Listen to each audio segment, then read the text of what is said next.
Welcome back, Grand Rising family. Back to week number two, class number two of the 12-week series. I'm sorry, not the 12-week, the 4-week series.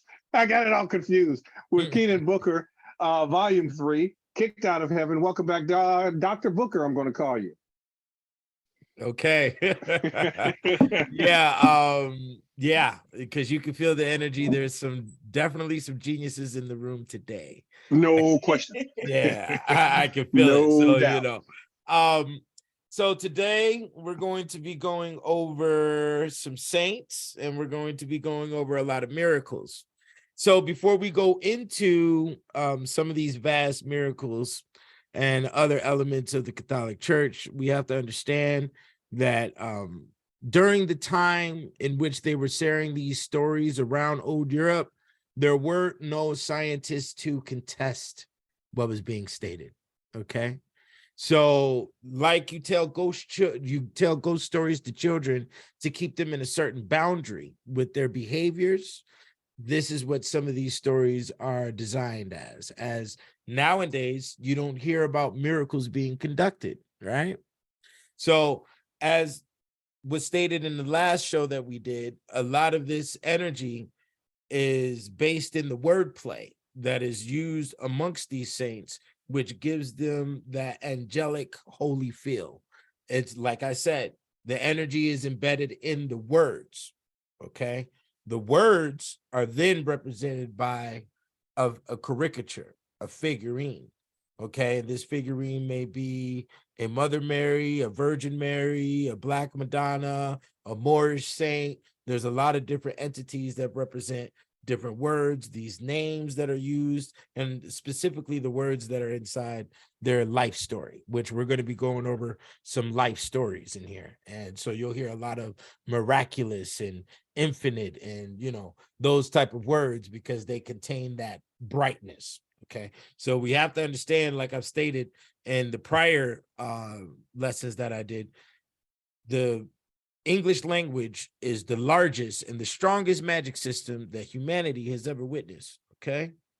And that's why the entire planet uses English. So, well, yeah, if you notice, like when they're having riots or they're having things in other countries, they have their signs written in English because they think that Americans are going to do something special to save them, when we're really over here talking about pass the beans and talking about what we saw on the news, and that's just the reality to the situation. So here we go. Let me put this up here. See what we're doing. I'll share screen. Okay. And how do we do this slide?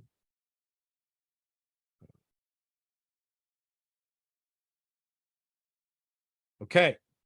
Everybody see it? Yes. Yes. Okay. So we're going to go over the Eucharist first because the Eucharist was actually requested in the prior show. So the Eucharist is what we know as communion.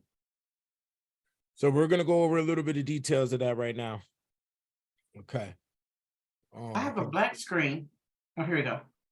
You see it now? Yeah, I see it now. Well, we got some strong names in here. Y'all got to look up your saints, the Maria Antoinette and Miriam, and all of those are saints.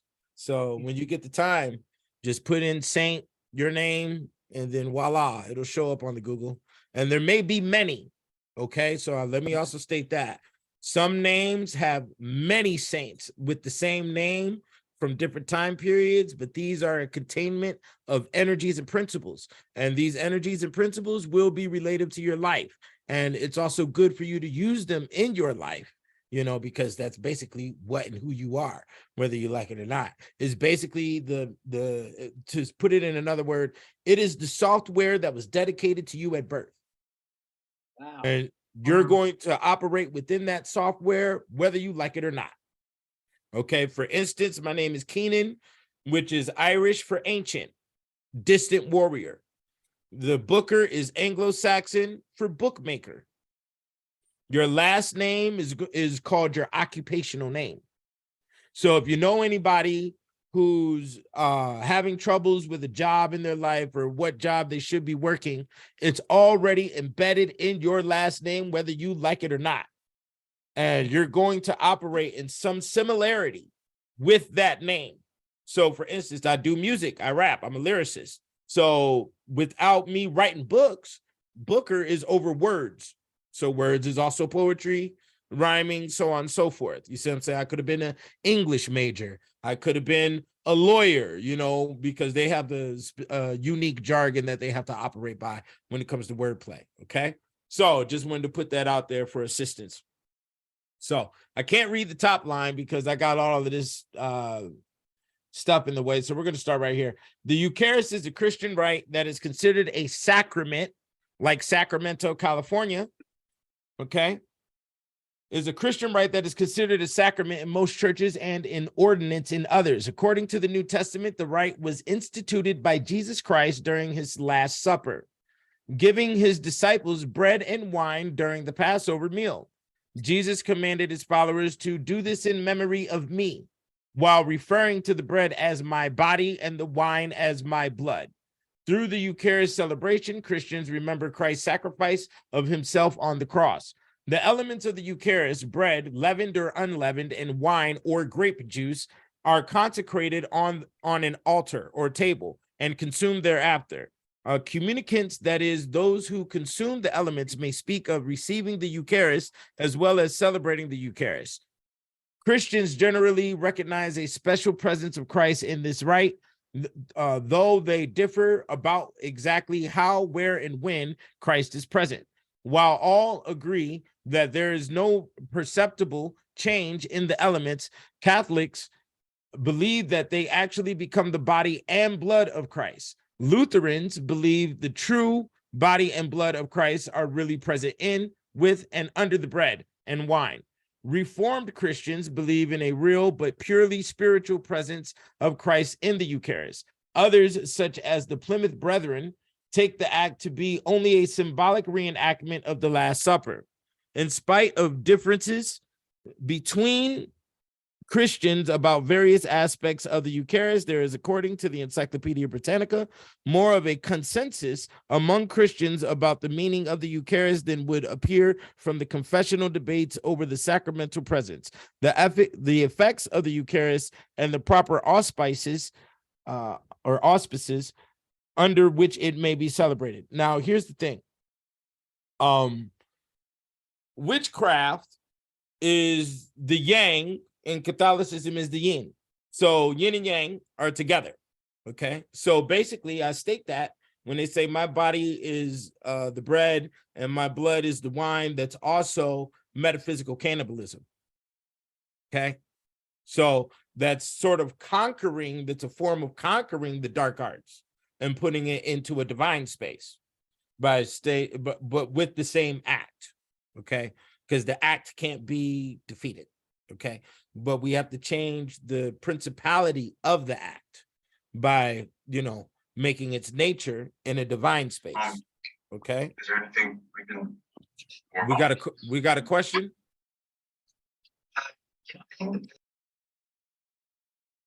Okay. I was hearing something. All right.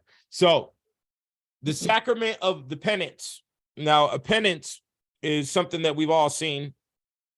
A penance is, when we were little kids, they would show it to us every now and again on the news of the individuals marching through Europe, hitting themselves with the ropes on their back until they start bleeding from the back.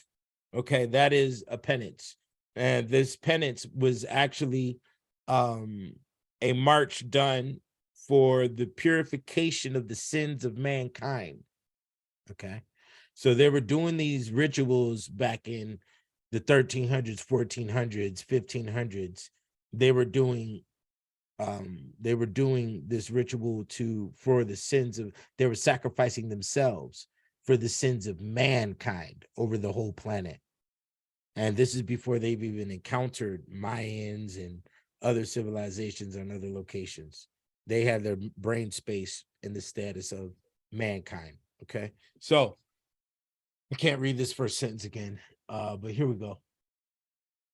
The catechism No, that's the schism. But the catechism, which is usually an argument, but the schism is like a hardcore debate in between two different factions of the Catholic Church. The Catechism of the Catholic Church mentions in the following order and capitalization different names of the sacrament, calling it the sacrament of conversion, penance, confession, forgiveness, and reconciliation. It is the sacrament of spiritual healing of a baptized person from the distancing from God resulting from sins committed. When people sin after baptism, they cannot have baptism as a remedy. Baptism, which is a spiritual regeneration, cannot be given a second time, as we've all witnessed in the Christian church growing up. You've never seen somebody baptized twice. All right. The sacrament involves 4 elements: contrition, which is the penitence, sincere remorse for wrongdoing or sin; repentance, without which the rite has no effect; confession to a priest has the faculty to hear confessions. While it may be spiritually helpful to confess to another, only to the priest has the power to administer the sacrament. Absolution by the priest, and satisfaction or penance, okay, which is the announcement of your crime, usually in front of, or of your sins that you conducted in front of people, and punishing yourself. Now that goes way far back. So, and during the medieval times, if somebody really committed a sin that they felt real guilty about, they would go to the middle of the market and announce and yell their crimes to the public, and then stand on a box, sometimes wearing a sign or allowing people to hit them with rocks or sticks or whatever the case. There's also situations of serving the penance, which goes back to Roman saints, because the majority of the saints come from the Roman time periods. That's why you don't hear too much about Rome, is because the emperors of the time would hear what these people had to say about Christ. They wouldn't believe it, and they would do some very atrocious things to these people and kill them. Okay. For instance, I think it was Nero who created the first highway with lights on it, and those lights were Christians rolled up in wax paper being impaled, and they were lit up in flames. They would stay, they would light up the streets for the rest of the night. And it was over 3,600 of them that he did that to, supposedly.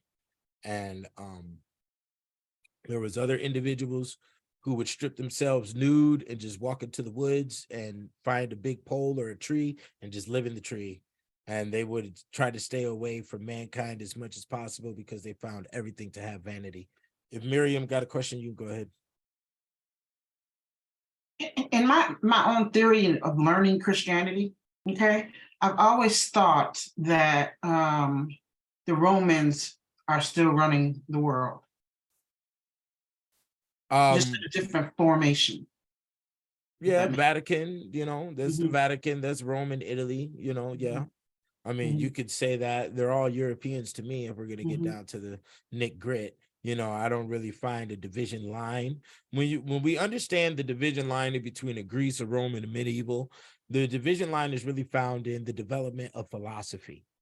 And this development of philosophy is political philosophy, governmental philosophy, business philosophy, and a lot of philosophies that all of our corporations are built off of today. So, yeah, and that's really the only division line that you can draw, because it's all Europeans from what we know. We don't know because we weren't there. I do deal with that reality, that I wasn't there. So we're just going off of the literature that they've composed and literature that they kept secret amongst themselves and did not share with those that they've subjugated, So they're using the same methods though. Back in that time, they would if you did something that the king said not to do, you were, they would kill you. And it's the same thing today. It's the same methods they're using today, just a little more subtle with it. Well, I mean, yeah, if the method works, the method works. We're not going to lose the method. If I strike a match against the Flintstone and the Flintstone starts fire, I can't expect a different mineral to start fire. That's, I'm going to go off the flint. So, yeah.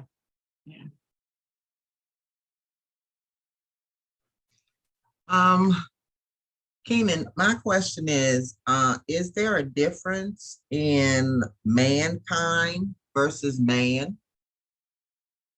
Well, mankind is a kind of man. Yeah, I guess if you want to draw the whole Belenin factor and this, I don't go into those zones.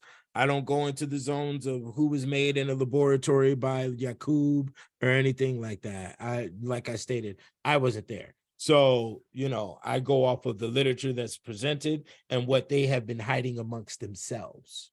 And the majority of the information of what they've been hiding amongst themselves is philosophy that was developed off of things that worked when it came to conquering in wars and conquering other people. So there's all different types of, humans on this planet. That's everything from the Aborigines of Australia to, the Picts in Ireland. There's all different types of humans. We all do different types of things pertaining to our culture. When it comes to our biology, there are differences, but in the same breath, we're all breathing the same air. So I don't know. I wasn't on the spaceship that designed humans. So, I'm just going to keep it there, because I don't know, if I can only present to you what I've discovered and what I've concluded with. I don't like going into, those type of zones because if we're talking about mankind and kind of man, now we're talking a hominid discussion. Right. And the hominid discussion gets into odd things. We're dealing with, the Neanderthal, the Homo erectus, the Homo sapien, so on and so forth. They're all found in different locations. You got different, where the dinosaurs real, that type of thing. I don't know. Yeah, I'm not there. I don't have the microscopes or to look into the bone and see if DNA is relatable and comparison. I don't know, and I don't know if their laboratories are doing it. Right? So right. So I'm just going off of what's been hidden from us. Okay. And the reason why it's been hidden from us is because there is what you want to call a Judaic psychological space. And I put it into that format is because they've condensed it and they've put boundaries around it for their cultural group. As we have seen, the Jews have been from Babylon to Samaria to Greece to here to there, and they've developed a mind over time that allows them to see things in a magical format. And what we would what we would classify as magic, because we don't see it in that light. And your psyche has to be developed in a specific way to see it in that light. So, and that's what we're doing here now with the understanding of the saints and how the Catholic religion is designed, structured, because it drafted directly out of ancient Egypt. You see, so that's what we're doing. I don't know. I don't know. There is a kind of man, there's a mankind, there's a man, there's a human, the colored man, that's all, like Malachi York sciences and stuff. I mean, that's good, but wordplay to get people attracted. But, I'm going off the literal. And this has been definitely an area that's been hidden and none of our scholars have presented to us. And is, I guess, because of the complexity of thought that is required for you to disseminate what's really going on. So then when you use the term divine place, when as they were participating in the Eucharist, they turned something dark into something, cannibalism is a dark art in a divine space. Right. What is the divine space? Okay, divinity is the same as famous or fame. And I like to put it into that space so it could be understood better. Fame is the glaze that comes from your eyes when you are amazed at something. That's it. That's all it is. So what we're talking about is we have a rock in the woods. Okay. And supposedly 100 years ago, some great event happened here and fairies lifted a little girl to the heavens and she never came back. So now that over 100 years, all of these people with that story embedded in themselves walked by this rock and touched this rock and wrote their name on that rock. That rock has now become a holy place. And you can feel the energy because people have dedicated their energy to that rock walking through the woods. That's all it is. So what we're really talking about is manpower. Mhm. That's the only thing that made that Nike symbol on Miriam's hat powerful, was Mhm. manpower. Mhm. Okay. That's the only thing that makes, Smokey Robinson great. Manpower. How many people went to his concerts? How many people sung his songs? How many people bought his albums? All of that is fame. That fame in a religious sense is divinity. You see that? So when Smokey Robinson walks on the stage, before he even touched the microphone, what happens? Does he get treated in a divine space?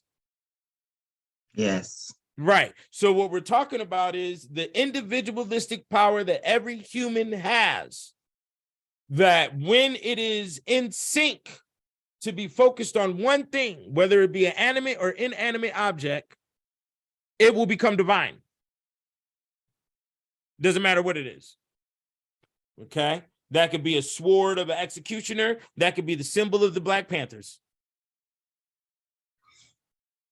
You see? As long as there's a focus, as long as there's a willpower, the energy that comes out of the magnetism of your aura added to it, that glorification builds divinity. You see? So, did I answer that? Yes. Okay. Thank you so much. Okay. So let's keep reading. I got a lot to read today, so let's keep reading. But I am taking questions, so let's keep reading now. Many sins wrong our neighbor, and one must do what is possible in order to repair the harm. They returning stolen goods, restore the reputation of someone slandered, pay compensation for injuries. Simple justice requires as much, but sin also injures and weakens the sinner himself, as well as his relationships with God and neighbor. Absolution takes away sin, but it does not remedy all the disorders sin has caused. Raised up from sin, the sinner must still recover his full spiritual health by doing something more to make amends for the sin. He must make satisfaction for or expiate his sins. This satisfaction is also called penance. Okay, like I said, the public announcement of your sins and the allowance of your peers to give consequence for what you have committed. In early Christian centuries, this element of satisfaction was quite onerous and generally preceded absolution, but now it usually involves a simple task for the penitent to perform later, in order to make some reparation and as a medicinal means of strengthening against further temptation. The priest is bound by the seal of confession, which is inviolable. Accordingly, it is absolutely wrong for a confessor in any way to betray the penitent for any reason whatsoever, whether by word or any other fashion. A confessor who directly violates the sacramental seal incurs an automatic excommunication whose lifting is reserved to the Holy See. Okay. So let me see here. Okay, let's go to the next one. Matrimony. Matrimony is a holy sacrament. And why do you do it in church? We're about to explain right now. So the sacrament of, like I said, a sacrament. And the word sacrament goes to sacral, which the sacral goes to sagittal, and the sagittal is the base of your spine, the holy bone. Okay. And yeah. So, and the sagittal is correlated to Sagittarius. And that's why we live in a topsy-turvy world. The Sagittarius is the oddball of the zodiac. You know, it's a centaur, there's a human on top and animal on the bottom. I hope you're not one. I saw your facial. You're a Saggy. Yeah, okay, I got you. So here we go. I was muted. I said, hey. So yeah, but the Saggy understands the 50-50 complex, and everything in this planet is yin and yang. And what that means is damned if you do, damned if you don't type of energy. Okay. So yeah. and you gotta hunt down and just don't run away from what you hunt. And that's what the Sagittarius is, a hunter, you know.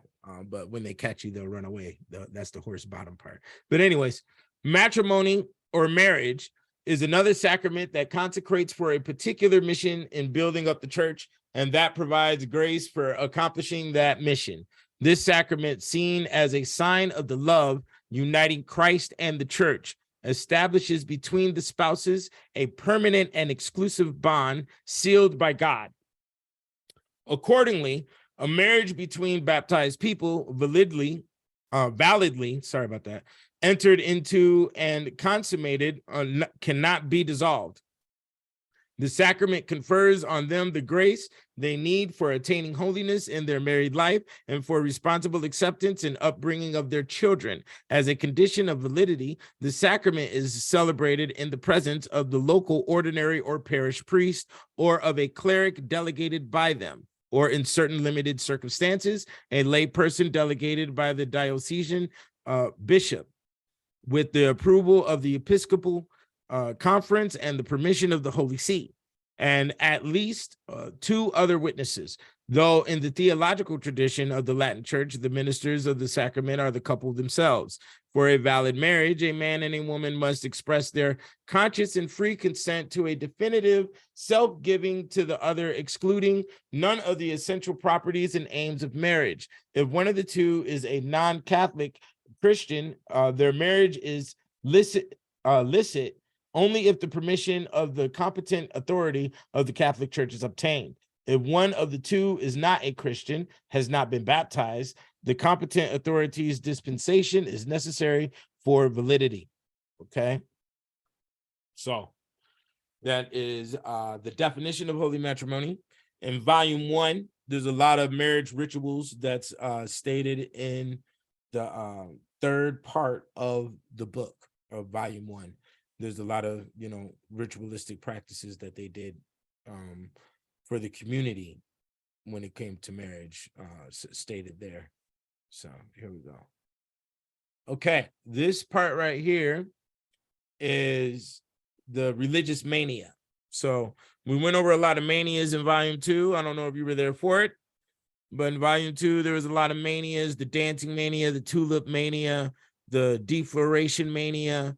There was a couple of other manias that were mentioned where basically it was mass hysteria. Mass hysteria is a occurrence of the collective mind unified in an uncontrollable status for one specific thing. Okay. And that's what was going on. So the Catholic Church also had some hysterias that went on during that time. Let me see if I can move this over here. Okay, there we go. And here we go. In a Methodist chapel at Redruth, a man during divine service cried out with a loud voice, "What shall I do to be saved?" At the same time manifesting the greatest uneasiness and solicitude respecting the condition of his soul. Some other members of the congregation, following his example, cried out in the same form of words and seemed shortly after to suffer the most excruciating bodily pain. This strange occurrence was soon publicly known, and hundreds of people who had come thither, either attracted by curiosity or a desire from other motives to see the sufferers, fell into the same state. The chapel remained open for some days and nights, and from that point, the new disorder spread itself with the rapidity of lightning over the neighboring town of Cambronne, Helston, Truro, Penryn, and Falmouth, as well as over the villages in the vicinity. While thus advancing, it decreased in some measure at the place where it had first appeared, and it confined itself throughout to the Methodist chapels. It was only by the words which have been mentioned that it was excited, and it seized none but people of the lowest education. You saw that, right? People of the lowest education. So before I continue, I gotta go there real quick. Because when we say the lowest education, that means your mind isn't filled. And when your mind isn't filled with facts about your environment, you fall into a state of unawareness, and you also fall into a state of vulnerability to be attacked by anything. So when you feel like everything is attacking you, which is one thing that was propagandized towards us with racism, okay, and with the police, you're driving while black and those type of things were propagandized towards you in the hopes that you had the lowest form of education, and you would think that your environment is attacking you, and you automatically fall into schizophrenia and other anxiety ailments that are psychologically bound, which allow you to get thrown into a straitjacket or get shot up or things of that nature. You see what I'm saying? Now, of course, there's some innocent cases, but once again, my mentality when it comes to everything behind this thin screen is that it has a chance of 50 to 75% being green room. So my key element is I wasn't there. So when a lot of these situations get shown to you through the news, there's a possibility that that's all Hollywood, you know, because they know that you're never going to see these individuals, or you're never going to be involved in a similar situation, but we want you to. So we're going to put the imagery in your mind and want you to hold dear to it. And then once it's in your mind to hold dear to, you end up producing it. You see how that works? So when you have your brain filled with books written from time periods where there was no television, and these men and women were dedicated to nothing but facts and to the progression of mankind, then hey, you don't have those type of problems because you know how to decipher your environment. Okay, so it's individuals of the lowest education who fall into the space of manias and do the following of the matrix. Okay, so those who were attacked, betrayed the greatest anguish and fell into convulsions. Others cried out like persons possessed, that the Almighty would straight away pour out his wrath upon them, that the wailings of tormented spirits rang in their ears, and that they saw hell open to receive them. The clergy, when in the course of their sermons, they perceived that persons were thus seized, earnestly exhorted them to confess their sins, and zealously endeavored to convince them that they were by nature enemies to Christ, and that the anger of God had therefore fallen upon them, and that if death should surprise them in the midst of their sins, the eternal torments of hell would buy their portion. The overexcited congregation upon this repeated their words, which naturally must have increased the fury of their convulsive attacks. When the discourse had produced its full effect, the preacher changed the subject, reminded those who were suffering of the power of the Savior as well as of the grace of God, and represented to them in glowing colors the joys of heaven. Upon this, a remarkable reaction sooner or later took place. Those who were in convulsions felt themselves raised from the lowest depths of misery and despair to the most exalted bliss, and triumphantly shouted out that their bonds were loosed, their sins were forgiven, and that they were translated to the wonderful freedom of the children of God. In the meantime, their convulsions continued, and they remained during this condition so abstracted from every earthly thought that they stayed 2 and sometimes 3 days and nights together in the chapels, agitated all the time by spasmodic movements, and taking their repose nor nourishment, and taking neither repose nor nourishment. According to a moderate computation, 4,000 people were within a very short time affected with this convulsion malady. So you've all witnessed this as children as well. Yeah, you saw them in church talking the tongues and falling over and getting the blanket thrown on them. It was the same thing. So what this is right here is the development of the spirit. Okay, so we have to understand that the stereotype of the congregation was built with this church mania. And you also have to understand that the entirety of the medieval times, and what you'll find in it if you go on your own journey down that dark valley, that it's the development of the spirit that's in the stereotypes. So a stereotype is a word, right? But it also has a spirit as well. That spirit is the behavior or the activity that's in the word. So if we call somebody a bum is a software, right? So there's a certain behavior that is attached to the bum. You call somebody a drunk. You call somebody a gangbanger. You call somebody a cop. You call somebody, a postman. You call somebody a newscaster, right? All of these are words that represent stereotypes These stereotypes are operated by a specific spirit that was developed during the medieval times. So it takes about 300 to 400 years to develop these spirits, to put them inside the word. So when I call you that word, and if I call you that word enough and you start accepting it, you're going to play out the behavior and the spirit that's attached to it. And that's how this whole thing is moving. Okay. Let me see here. Okay. Can I move this? Let me see if I can move. Oh, I can. Okay. Here we go.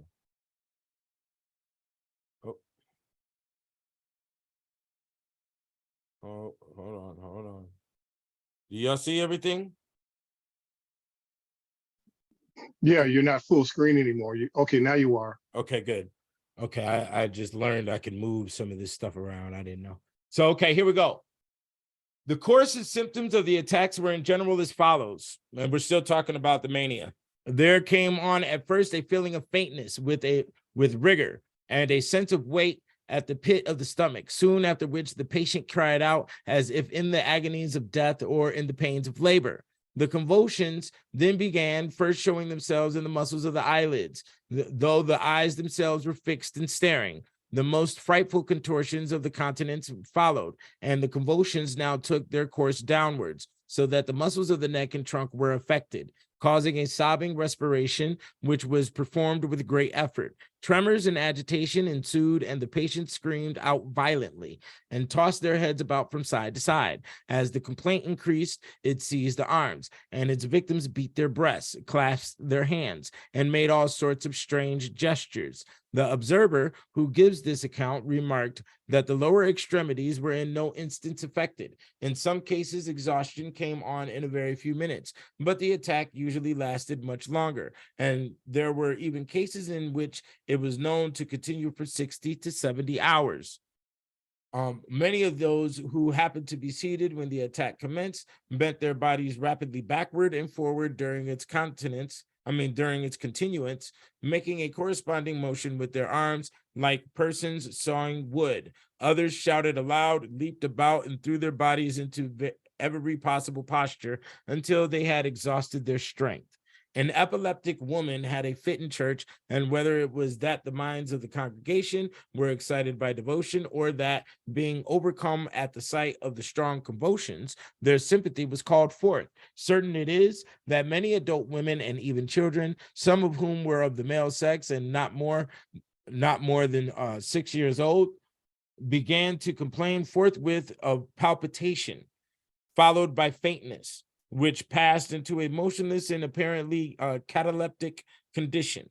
These symptoms lasted more than an hour and probably recurred frequently. In the course of time, however, this malady is said to have undergone a modification, such as it exhibits at the present day. Women whom it has attacked will suddenly fall down, toss their arms about, writhe their bodies into various shapes, move their heads suddenly from side to side, and with eyes fixed and staring, utter the most dismal cries. If the fit happen on any occasion of public diversion, they will, as soon as it has ceased, mix with their companions and continue their amusement as if nothing had happened. Okay.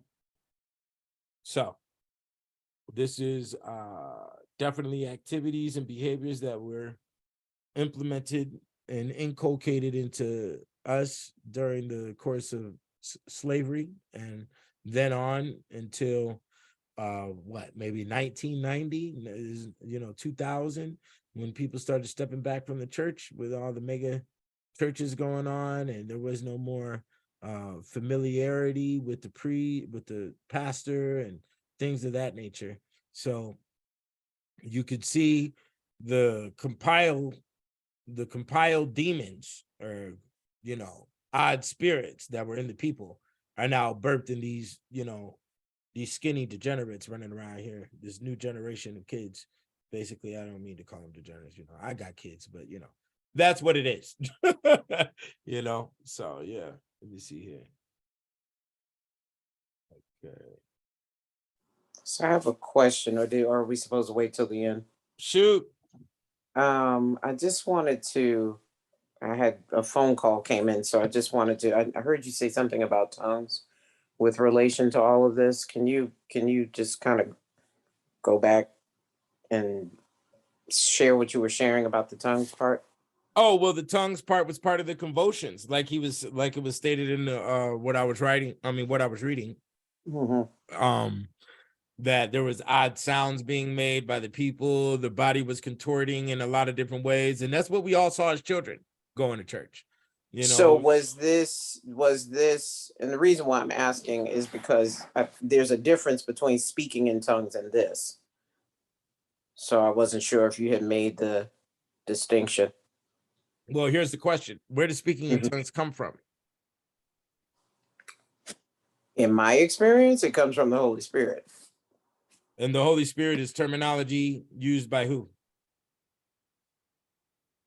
As far as I know, is the Bible, Exactly. the So Old Testament and the New Testament. right. So Both. this is the root of it. So This what here? yeah, this is their activity during the medieval times. This is before the Bible was. Oh, no. Okay. So never mind. I'll come back to it. No worries. Yeah, I got it. the Bible was written in 1611, or composed rather. There's a The lot Torah. of different. I'm talking about the Torah. The Torah goes way back. So, Right. you know, when you And the want to, Spirit is mentioned in Torah. right, that's Judaic. So when you go down into the Torah, the Talmud, and Mhm. and those books, each Right. one of those books is like a set of 12 different books. Like, Right. I didn't go through all of that information. Right. I wasn't going to read, you know, I got bills to pay. You know, I'm not going to read all of that literature. So, you know, who and what the origin of speaking tongues is, I don't know. This is what I do know. What I do know is that there was a religious mania, and these are the activities that were stated that occurred during the religious mania. Right. And Right. and this was also the origin, the beginning parts of the Catholic Church, which merged into Christianity later. So Mhm. all of us coming from the African ancestry, the African American ancestry, Mhm. supposedly slavery, we went through the learning these rights from Europeans. Okay, maybe that's where I'm having the learning the rights from Europeans, but then I'm saying in myself, did the Europeans learn it from us? I don't know. I know it's like this. If you're doing the speaking in tongues and convulsing Yeah. on the ground and making Mhm. your body go into weird shapes, I'm putting a straitjacket on you. Because there's nothing, yeah, I'm not going into that phase, and there's nothing that's going to put me into that phase. You understand? No, I'm not So saying that. let me Yeah, let but me I'm saying, just but shut I up, have Keenan. You cast. ain't got no damn sense. No, I mean, but I love you. I Yeah, I guess you love it's you know. so. all. I No, guess it's all let lived me say this, experience, Melinda. because the lived experience, my lived experience is that is a demon, and I have cast them out. So that's why I'm saying, that's why I was trying to get a sense between the two. And I do speak in tongues every day. So Every go day. and research because speaking in tongues I know what and speaking in tongues is. I is know what my experience is. it's And I know what I've are you done. familiar with the utterances Of who? during the so if you look at Medu Neter and you look Hmm. at the utterances and what they Yeah. did as it's that I think that's the lineage there for us. Yeah, that's okay. We're all saying the That's same the thing. that's the Yeah. so but this is coming from quote unquote the religion that they made up, Right. and So this is when you how it's manifested. right. So when you say mania, that's why I'm like, well, for me, in my experience, my lived experience, mania is a demon. Those Yeah, things do yeah, exist. Them yeah. things do, like you're saying, the convulsions and the voice changing and all that crap. That stuff exists, and that's their shit. That ain't ours. Okay, okay, I got you. I But got you. That's and why I'm like like, I've also always stated, whatever is individually, you know, fit for you, then do it. It's fit for you. You know, no, this I'm is just talking about, yeah. I'm just talking about, like, I'm minding my own business, and here comes something talking, and I'm like, oh hell no. Not Yeah. over here, you don't. Yeah, So, you know, I mean, anybody that's familiar with that, you do what you do, you cast it out or whatever. You don't go around looking for demons. And I know that there's been a lot of foolery also in the church with it, because you got people that'll be convulsing and doing all dumb shit. That's that other shit. That ain't, you know, Well, I'm like, hey, 90% of the people who go every Sunday excuse my and cousin. go through that, they have no clue what they're bringing out and invoking. Mm-mm. They have no I can remember idea. being in church services where, you know, where the person preaching would be like, work with me, work with me. I ain't working with shit. You're not pushing me down. That ain't that. I don't know what kind of power you're talking about, but I ain't working with you. So I walk away. yeah, You you know. know, So there's been a lot of foolery. But okay, I wasn't trying to. yeah, it's a I big just- act. It's a scene. We've all witnessed it as Mhm. children, and it incorporated a lot of fright. We didn't know what our parents Yeah. were doing.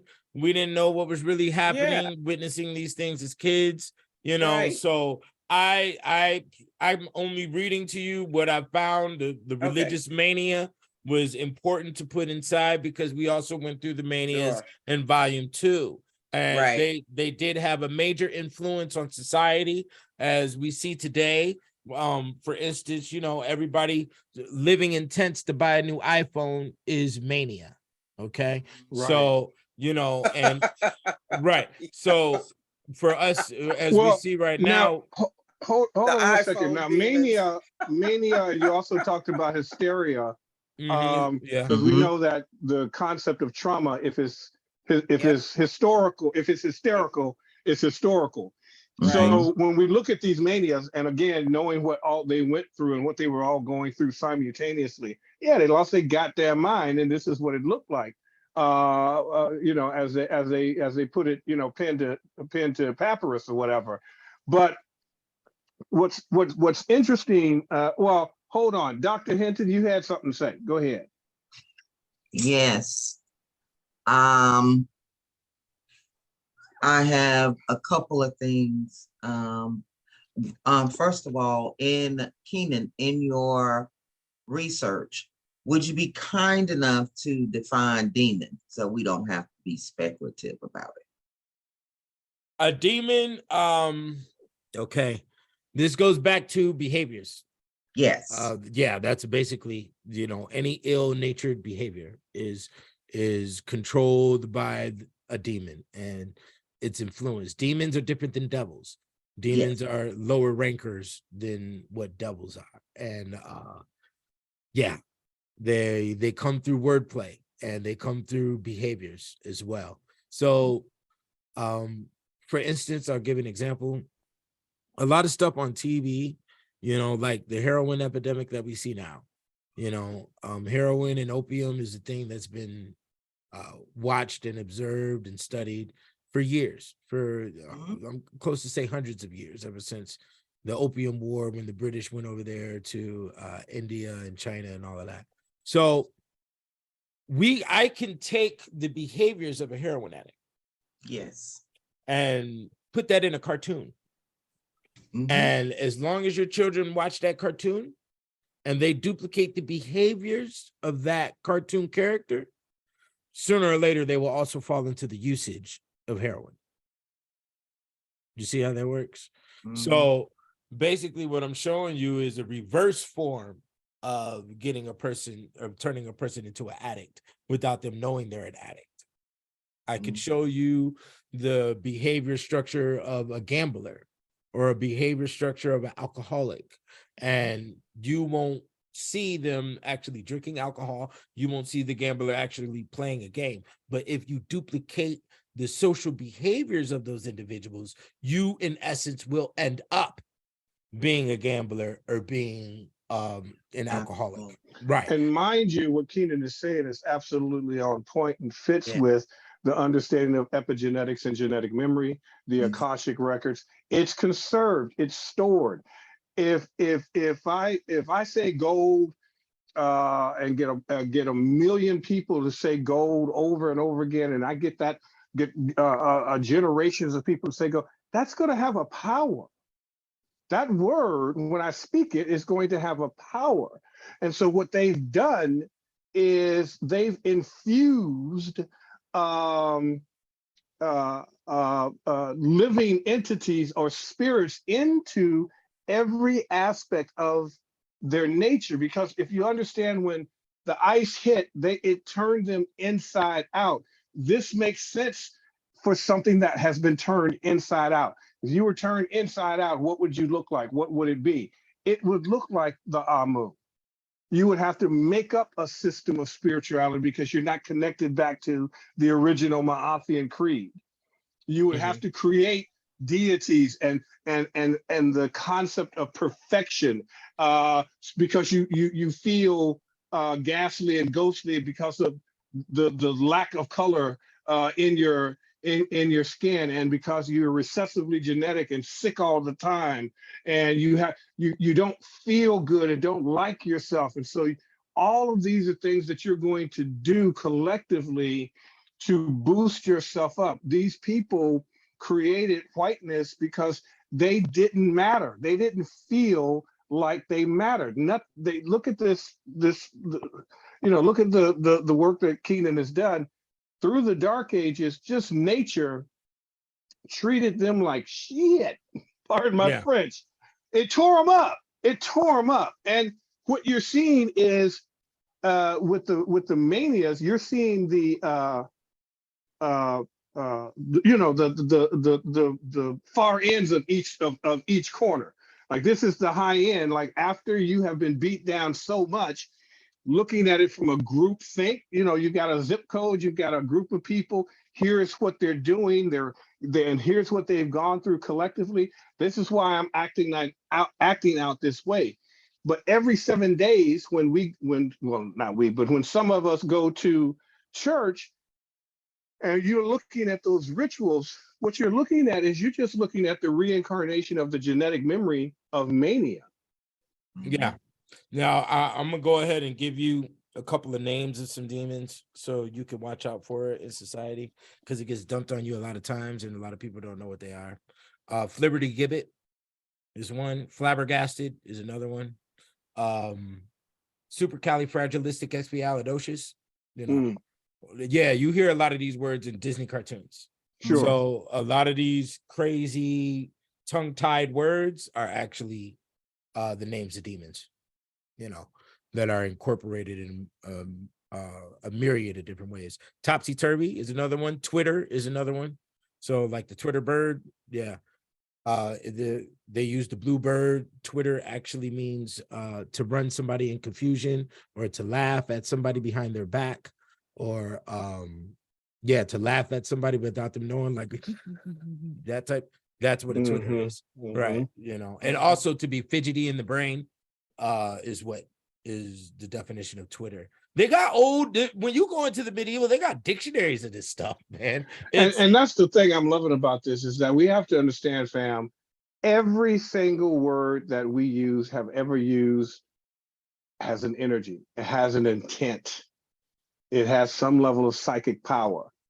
Our job is to look at what is the machine, what are the words, what are the memetics that just keep showing up, that develops a pattern that can be looked at. And if it's a pattern of cause and effect, then it can be reverse engineered. And there's a lot of double, triple. Okay, for in the Judaic sciences, there's 6 ways. There's not just northeast, west, and south. They also include up and down. So I just did that for you to understand the totality of thought on what's really going down. Video is also video. That's a spell. The word video is actually a demon as well. It's a long list of them. It's a long. These words were structured back in the 1400s, 1500s. And supposedly comes out of Solomon releasing the bottle of 33,000 something demons. But you got to get into some real old literature to get this stuff. But let's go in. Right now we're at the point of a lot of the saints, as I stated earlier. A lot of these miracles that are mentioned were not able to be contested by science during these times. A lot of people believed in unicorns and elves. And due to the fact that we weren't there during those times, we don't know if they really saw unicorns or elves or not. And that's a fact. Okay. We're in 2023. We're not in 1523. So we really do not know what they were seeing. If we were to compare the paintings of ancient Islam, ancient Judea, and ancient Catholicism, we will see clearly that they were obviously looking at the same beings. Even in ancient Hindu and Chinese, the paintings of those time periods, they all have a similarity in the different beings that are in those paintings. Were those beings really there or not? We don't know. Okay. An ogre or an ochre, or the root word to work, orchestrate is what you see Shrek. He's one of those beings in the folklore realm. Okay. Shrek is an ogre. Okay. So yeah, I just wanted to mention that. And the ogres are actually a form of troll. And trolls used to be like 20 to 30 feet tall. They were humongous. They weren't, small entities like they try to make them now. But anyways, St. Hugh of Lincoln, 1135 to 1200, used to gather together a great assembly of male lepers and then kiss them, reserving his fondest and closest embraces for those who were most deformed, and taking care of to kiss the actual ulcers on their skin. This is also where we find the origin of the vaccination, okay? Inoculation. The vaccination came from the drinking of pus, of the buber bumps of those who had pus bumps during the bubonic plague and other plagues that were scattered all throughout Europe. And drinking the pus was to show that you were aligned with God and you were so divine within that the drinking of pus would not hurt you in any format. Okay. And the older the person, the more divine, as we see the Pope or our president, and because they are closer to God within older age, which makes them wiser. Okay. So when the mother of St. Hugh Lincoln died, his father, a knight named William, joined the canons regular of St. Augustine and took with him the 8-year-old Hugh, who said, I needed no persuasion to renounce pleasures of which I knew nothing and to follow my father as a fellow soldier in the spiritual army. He later transferred to the Carthusians, was ordained priest, and was eventually consecrated Bishop of Lincoln, which at that time was the largest diocese in England. Besides his ecclesiastical duties, he regularly visited and ministered to the lepers in their hospitals, frequently conducted funerals for the abandoned dead, and defended the human rights of Jews who were being persecuted. When he died, his funeral was impressive, since his coffin was carried by 3 kings and 3 archbishops. During the exhumation, now, the word exhumation will be used a lot from here on out. Exhumation means to take a body out of the grave once it has already been buried. Okay. During the exhumation of his incorrupt body 80 years after his death, when the archbishop laid his hand on the saint's head, it separated from the body, leaving the neck fresh and red. At this time, manna collected and dripped from the head. This phenomenon is mentioned elsewhere in this book. Because of this miracle, the head was encased in a coffer of gold, silver, and precious stones, and was placed near the shrine of the saint. When England was overrun in 1364 by bands of ruffians who went about violating tombs, profaning the relics of the saints, and pillaging churches, the precious reliquary containing the head of St. Hugh was stolen. After dividing, hold on, let me move this real quick. After dividing the treasures among themselves, the mob discarded the head of the saint in a field. According to chroniclers at the time, a raven perched beside the relic and left it only after it was recognized and returned to the cathedral. The thieves were themselves robbed and struck with remorse. They surrendered themselves to justice, being found guilty on their own confessions. They were judiciously hanged at Lincoln. The relics of the saint were later destroyed by order of King Henry VIII about the year 1540.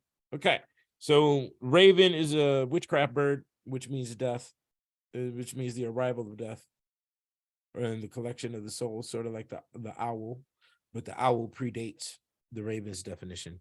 The raven is referred to as the carrion when you read the weather section in volume 1.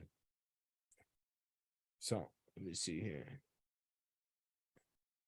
Saint Francis of Assisi who San Francisco is named after. Saint Francis of Assisi was often suspended above the earth. These are the saints that levitate. So there are many records of different saints that would levitate and float above the ground. Okay. And here's the record. Saint Francis of Assisi was often suspended above the earth, sometimes to a height of 3, sometimes to a height of 4 cubits. A cubit is the length of the tip of your finger to your elbow.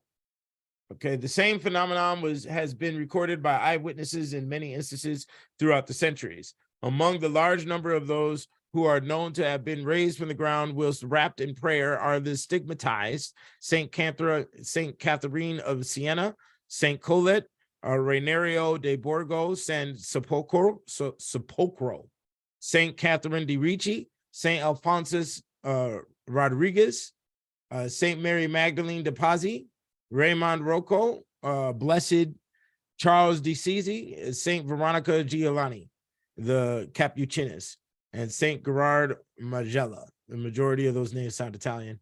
The Redemptorist, thaumaturg, that wondrous mystic, and Catherine Emmerich Dominica Barbagli, who died in 1858.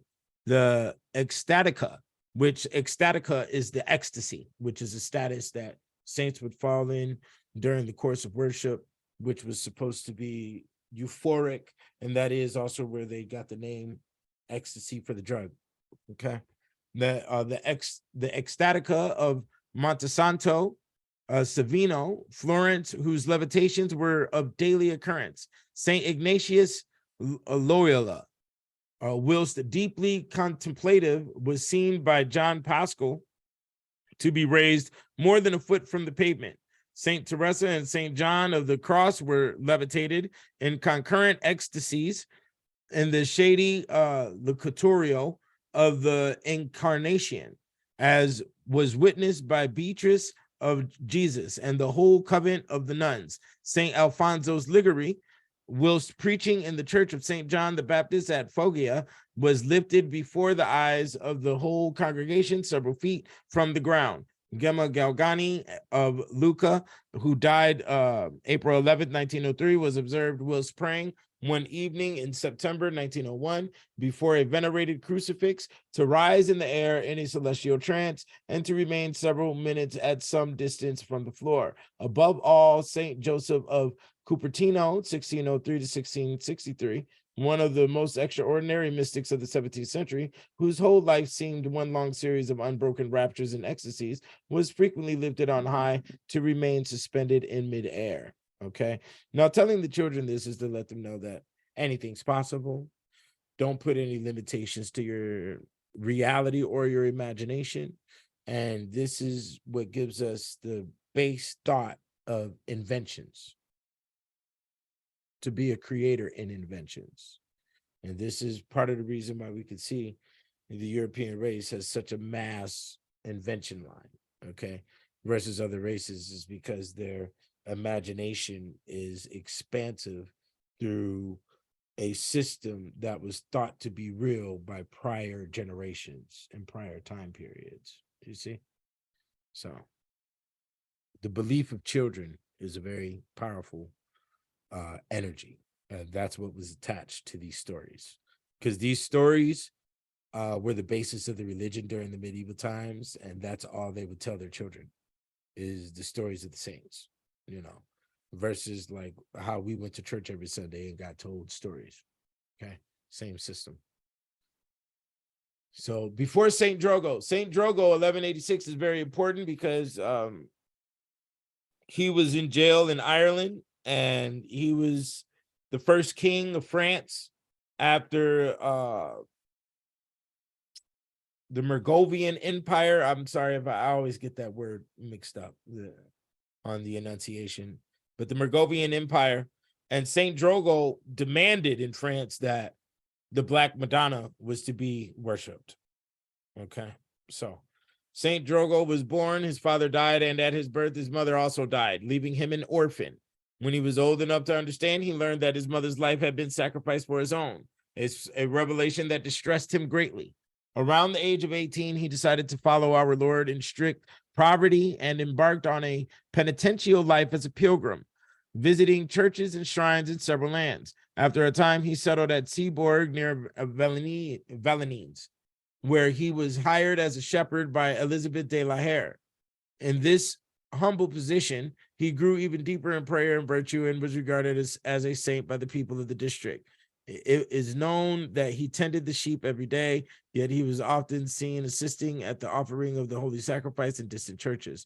So many of these bilocations were noted that a local saying became widely known: not being Saint Drogo, I cannot be in two places at the same time. After 6 years, the holy man resumed his pilgrimages. Saint Drogo died at the age of 84 after suffering for many years from a repulsive and painful hernia, which could not be hidden. He is the patron of shepherds. So I had to put the story of the bilocators in here as well. There's many saints who also seem to have that power of being in two places at once, which is another system of miracles that are dedicated to the saints for their whole worship and glorification principle. Okay. Yeah, that's what we're going through right now, is the stories of a lot of different saints and the miracles that they were conducted or miracles that occurred correlated to them due to their locations or whatever they had in their possession, clothing and attire, things of that nature. So Margaret of Castello, also called Margaret of Matola, after her birthplace, was born in 1287 in the castle of the nobleman Parisio and his wife Emilia at Matola. But her father was not really noble. When his wife was with child, Parisio simply assumed that he would have a healthy son and heir. But the festivities planned to celebrate this joyful event were suddenly called off when the child born was a dreadfully deformed girl. She was unusually small, hunchbacked, facially deformed. Her right leg was shorter than the left, and she was blind. Margaret's parents treated her very badly. They kept the child hidden from relatives and friends, and worse, from themselves. When she was 6 years old, her father walled her up in a cell next to a chapel hidden in a forest. 14 years later, her parents took her to a shrine at Città di Castello to pray for a cure. When she was not cured, Margaret's parents returned home without a word to their blind, crippled daughter, cruelly abandoning her. Left to roam the streets, Margaret became a beggar among beggars. She had always been a bright, good child and had profited from lessons of the castle's chaplain. Left on her own at age 20, she became a holy young woman, blind but limping around to help others. On the day she became a Mantellata, a member of the Third Order of Penance of St. Dominic. The blind Margaret knew about a dozen psalms by heart. The next morning, she knew all 150 psalms by heart. She said the knowledge simply came to her. Despite her deformities, Margaret had always been kind and cheerful. She once made a profound impression on a group of prisoners when she was elevated some 20 inches off the ground in ecstatic prayer, and her poor face was transformed in beauty. She made true predictions about what would happen to various individuals. She cured a little girl who was dying and ended a roaring fire in the home where she lived by throwing her cloak down the stairs upon the flames. Okay. So this is and Europeans had this mentality all the way up until 1950s in America. If they gave birth to any deformed child, they'd ship them off to a school or a psych ward or something of that nature because they didn't want to be seen as having bad DNA, and they created some deformed child. So a deformed child was something of a shame principle, but because you abandoned your shameful child or what you were ashamed of, your child that was deformed, she became great. She became great through perseverance. She became great through stability of her own position and seeking to help others.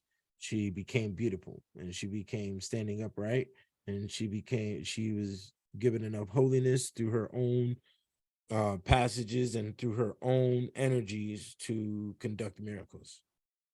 So basically what I'm showing you is that these stories are installing certain principles inside children. It's not necessarily that these things actually occurred. If they did, we don't know. It was 1287. Do I think they did? No, I don't.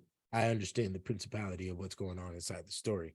Stories are designed to wire your mind into a specific position for operation and behavior. That's even movies, it's any story that you run into. Okay. That is the point of it. So let me see here. Okay. Margaret is also credited with having restored to life a man and 2 children. A little boy fell into a river and was drowned. When his body was recovered, the heartbroken mother prayed to Margaret and the child came back to life. A woodsman was killed by bears. Hours later, his friends found his body horribly mangled. They carried it to his home. His wife and children gathered around the corpse and implored Margaret to plead with God for the restoration of their husband and father. The man returned to life. A child fell from a high balcony to the street below and was killed. Through Margaret's intercession, he was brought back to life uninjured. And these are only a few among the astoundingly long list of miracles attributed to Margaret: the dead brought back to life, healing of the blind, mute, deaf, lame, paralyzed, cancerous, and of people with every kind of sickness and infirmity. And below is her incorruptible body. Okay. This is the Blessed Margaret of Castello, who died in 1320 and was found incorrupt in 1558. Her body is on display under the high altar of the Church of Saint Domenico at Città di Castello, Italy. So people to this day still go pray and see her incorrupt body. Is that a real body in there? We don't know. Okay, so there's that. Here we go. Here's another saint. Saint Colette was a friend of Saint Juan Capistrano and Saint Vincent Ferrer. From her convent as Besancon, she once appeared to Vincent while he was at prayer in Saragossa, pressing him to end the schism, then dividing the church. Remember, I told you a schism is an argument between 2 faculties of the church. She had many friends among the nobility, such as the Duchess of Burgundy. Many daughters of princes were sent to her. Poor Claire Covens of strict reform. She made many prophecies and had many visions. Since when riding on a mule not far from Besancon, Saint Colette fell into an ecstasy, and her face became so radiant that a stream of light flowed upon the 2 friars walking by her side. Along the road, people left the fields, coming to touch her mantle, and then her hands and feet as she went on. They were too much in awe to stop her, and Colette was oblivious to their reverent attentions. Saint Colette is credited with many such miracles of raising the dead, 4 of which were involved in her beatification. Her beatification is a process of is the first process before the canonization of becoming a saint. Okay, great devotion grew up about Saint Colette because of her intercessory powers for childless couples, expectant mothers, and mortally ill infants. After the miracle of baby Colette, many came to her to be cured of sicknesses and other troubles. When Colette herself died in 1447, the marks of her own sickness and suffering disappeared. Her body became incomparably and marvelously beautiful, with skin white as snow, supple limbs, and giving off a lovely fragrance. So, when they die, when the saints die, they don't stink, they don't rot, basically. Okay, let me see here. Okay. This is another story of Saint Colette. She is a leper, Reverend Mother. This is when Saint Colette was joining one of the orders, and she was hugging all the nuns in that order, and there was one nun that was a leper. So we're going to read the story real quick. She is a leper, Reverend Mother. The priest replied in embarrassment. She cannot live in the community. Over there is her house. He pointed to a small building nearby. We are sorry to distress you. It would have been better for her to stay away, but she wanted so much to come. Without a word, Colette quickly walked straight over to the young nun. She put both arms around the pathetic figure and gave her the warmest embrace of all. The other nuns fell back in alarm, and the young nun, not having been embraced for years, also recoiled in horror as she realized she had contaminated the famed and holy abbess. The priest moved forward to draw the abbess back.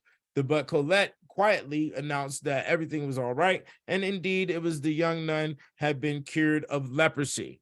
Colette is also credited with raising many to life again, including a nun of Poligny already in her coffin, who had died without absolution, a child who had been buried, 4 grandees who lived for years afterward, and a goodly number of stillborn children.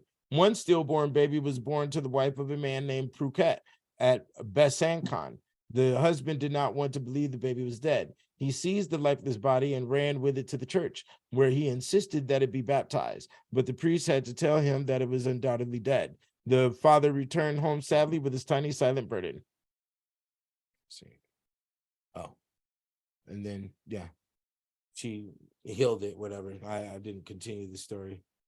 But here goes another saint right here. This is Saint Martin de Porres. Saint Martin de Porres is a mulatto. He represents interracial marriages. Okay. Saint Martin de Porres is 1579-1639, a mulatto who lived nearly twice as long as his friend Rose, brought black and white together then and has done so ever since. When he died, as when Rose passed away, the whole city of Lima and the most important people turned out. There were many wonders in Martin's life of charity, the multiplication of food, cures, ecstasies, bilocations, etc. Though he was a Dominican, he had a Franciscan love for animals and was so kind to them as even to warn rodents to leave the monastery when their destruction was being planned. Martin brought back to life a dead dog, a longtime pet of the Dominican monastery in Lima. The dog had grown quite old, 18 years old, and had become mangy and smelly to boot. The animal was a pet on an older monk of the community. Brother John, who felt it was his duty to destroy the dog, he ordered a Negro to do so. The Negro killed it with a blow from a stone that fractured its skull. The man was dragging off the dead dog to dispose of it when he ran into Brother Martin. Martin reproved him severely, and then carried the dog in his arms to his cell and laid it on the floor. As soon as the dog touched the floor, it began to move and pulled itself to a sitting position. Then Martin washed the blood and dirt out of the wound and stitched the head together. The dog was cured of both the head wound and the mange. The old monk was very pleased to have his pet back. Martin humbly reproved him, stating that he had not done well in ordering a companion of so many years to be killed. This story was attested by 3 witnesses and presented during St. Martin's canonization process. So St. Martin also represents dogs, and he represents interracial marriages. Okay, hold on. Right. Did the reference to the Negro, was that a Moor? Yes. During that time, the term Negro and Moor were interchangeable until it was, and I'm finding this out through my studies of the Moors right now from the book you requested. So what was happening is that during those times, Negro and Moor was interchangeable in usage. It only became defined as separate groups once the African-American slave trade started. Mm-hmm. Right. Because Moors started selling Negroes out of Morocco, and they had to pass, so they had to pass law against that and all of that. And that'll be defined in the book coming up. So, wow. Yeah. So, all right, man. I'm sorry. Didn't mean to interrupt. Go ahead. Hey, brother. Hey, Kim, I'm curious. These people, these saints, are they melanated, or are they all European, or is it a mixture? Saints. There's a lot of different saints. There's black saints. The last saint that I'm about to go over is a black saint. Okay. That is also incorruptible, and we're going to get a very good look at him. Because I'm just noticing the stories you're reading are amazing stories. It's likened to actually reading the Bible, because you hear about, raising the dead and saving people and curing people of leprosy and all that stuff. That's all biblical stuff, really. And I was just curious, these people had these type of powers, and I don't know, I guess I was forming the belief that in order to have these powers, you have to have some sort of connection with the universe, which is melanin, to be able to access it. But I suppose not. I don't know.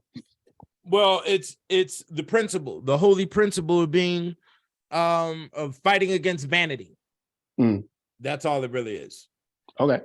Right. Appreciate it. We're fighting against sin. We don't want sin, and we're going to do as much as possible to stay away from sin. As the one saint that I mentioned, who was born disfigured, she could only live on the holy principle, being hunchbacked and being neglected from society because she was quote unquote ugly. She didn't have the beauty principle. She could only rely upon the holy principles in order to survive, you see.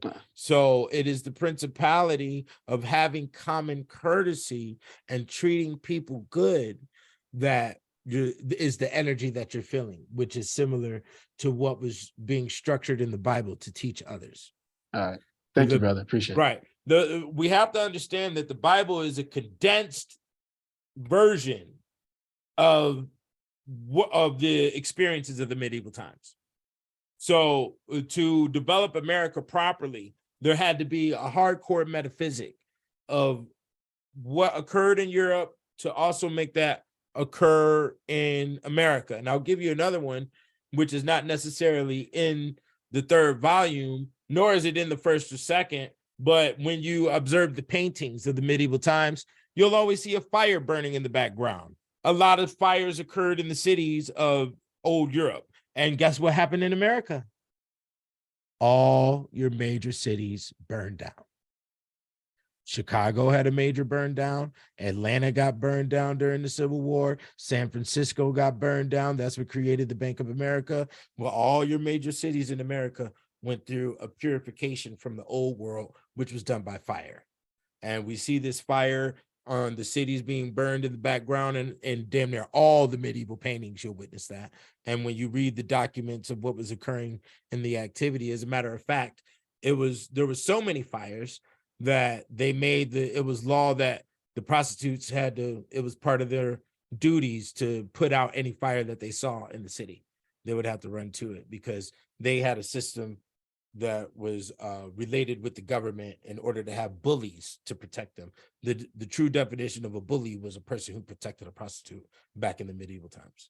So, just wanted to put that out there to show you that this is all a metaphysical shiftment that we're living in right now. They shifted and condensed all the activities of what occurred in the medieval into America. And they did that. And the Bible is the manual of that.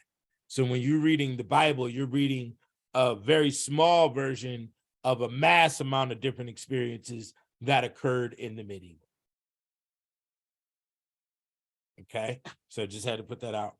So, but as we can see in these two pictures right there, they look melanated, but these are incorruptible bodies. So St. Rose of Vertebo, a city in Romagna, Italy, lived from 1235 to 1252. As soon as she could walk, she wanted to go to church and loved to pray in quiet places. When an aunt died, the weeping of relatives stirred the small child's heart to deep sympathy. Rose was then only 3, but she prayed in silence with her eyes raised heavenward. She touched the body of her dead aunt with her small hand and called the corpse by name. The eyes of the dead woman opened and she was alive again. She happily embraced her little niece. Christ once appeared to Rose on the cross, crowned with thorns and bleeding from all his wounds. Rose's body remains incorrupt to our day. Now, also to go in on what you stated with the raising of the dead, this is a psychological space all humans have. Can I raise the dead? Can the dead live again? And that's a question we all have deeply embedded into our unconscious system. So they decided to answer that question. And when you touch what the stereotypical, the stereotypes that are embedded in the unconscious zone, which assist the behaviors of mankind's survival, you hit a holy space. You've hit the brightness of what human existence is. So now you know what it is. And that includes the light entities, those who are the Jesus principle that is extremely holy and can raise the dead and can turn water to wine, all the way to the werewolf who can ravage, fiercely with no remorse and has to do it for its survival. Both of those entities are in your unconscious mind. And when we say the unconscious mind, I like to look at the conscious, subconscious, and unconscious like the layers of the ocean. So you have the conscious, and that's where the sun can pierce through. And then you have the subconscious, which is semi-dark. And then you have the unconscious, where it is completely black. And these entities that we're going over in the medieval, everything from saints to the undead, are in the black zone of human operation. Okay, so we see Saint Rose of Vertebo is on the right hand side in the glass casket. So Saint Margaret of Cotorna is on the left hand side, and her story is: left home at age 18 because of harsh treatment by her stepmother. She led a scandalous life for 9 years as the mistress of a young nobleman, and she bore him a son.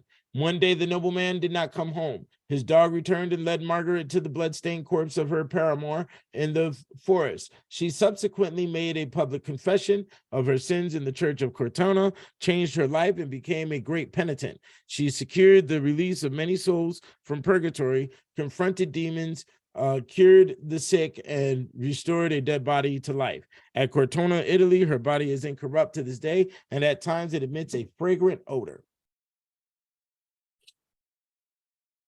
Now, this one is one of my saints. This is Saint Zita. And it's very interesting how this occurred, because back in 2008, before I wrote this, I wrote these books in 2016, 17. I think it was like 2014. I produced an album called The Onyx Tablet, and it was on April 27th. And then when I did the third volume, I was just looking for all different types of incorruptible saints, and I put her in here. Okay, so, and then the year is 1272. My alias is the God 720, 72. The letter Z is actually correlated to the Cain, and that comes from Thoth of ancient Egypt. And the Z letter is a combination of the 7 and the 2 together, melted together. So, and then it's on the 27th, which is 72 backwards. 72 is God before the devil, and 27 is the devil before God. So the number 2 represents the devil, because you don't have no problems until somebody else is around, right? And that's what problematic is, where pain comes from. So that's what 2 is. And then 7 is the number of God. Okay, so 72. And I had the nickname 720 way before any of this stuff happened. So I didn't know, I had to figure it all out, and then this was discovered. She was granted honor by Pope Leo X, and I'm a Leo. So this is one of my saints directly. And then there's also a form of noodle called the Zeta noodle. It's spelled Zeta, and it's number 27. It's just written on the box like that. So as somebody was asking me in the prior show about any ritualistic activities to worship these saints, or to give them gratification for their principle, I was talking about food consumption. So the Zeta noodle is directly correlated to Saint Zeta. Okay, I found out all of this after I published the third volume.